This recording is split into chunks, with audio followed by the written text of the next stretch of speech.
एक तो सावन का पवित्र महीना और उसमें भी शिवरात्रि का दिन। यह दिन भगवान शिव को समर्पित है।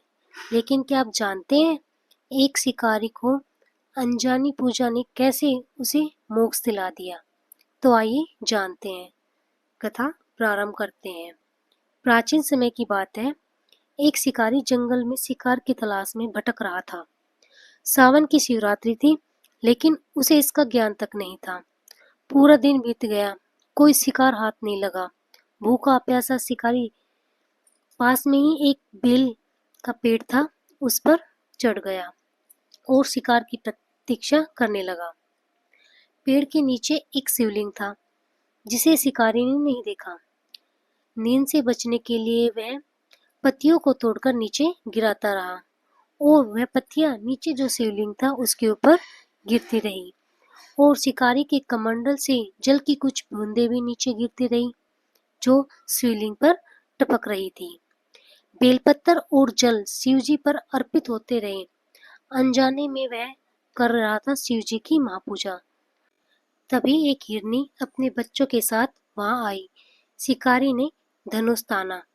तभी हिरनी बोली, हे शिकारी, मैं अपने छोटे छोटे बच्चों को ऐसे नहीं छोड़ सकती। मुझे मेरे बच्चों को सुरक्षित स्थान पर छोड़ आने दो। मैं वचन देती हूँ, लौट आऊंगी। शिकारी ने उसे जाने दिया। इसी प्रकार 3 और हिरनियां आती है और वो भी पहली हिरनी की तरह वचन देकर चली जाती है। रात भर ऐसा ही चलता रहा। चारों हिरनियां वचन देकर चली गई।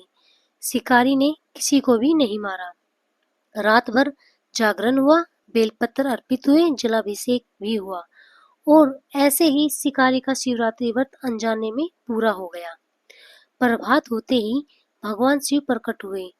वो बोले, हे भक्त, तूने अनजाने में जो व्रत किया है उससे तूने महान पुण्य कमाया है। तेरे पाप नष्ट हुए हैं और अगले जन्म में मैं तुझे राजा बनाऊंगा। और फिर शिवजी के वरदान अनुसार अगले जन्म में शिकारी एक धर्मप्रिय राजा बना और अंत में शिवधाम को प्राप्त हुआ। इस कथा से यही शिक्षा मिलती है, जो सच्चे मन से सावन की शिवरात्रि का व्रत करता है उसे शिवजी का आशीर्वाद अवश्य प्राप्त होता है। उम्मीद करती हूँ आप सभी को कथा अवश्य पसंद आई होगी। सावन की शिवरात्रि की आप सभी को हार्दिक शुभकामनाएं। ओम नमः शिवाय।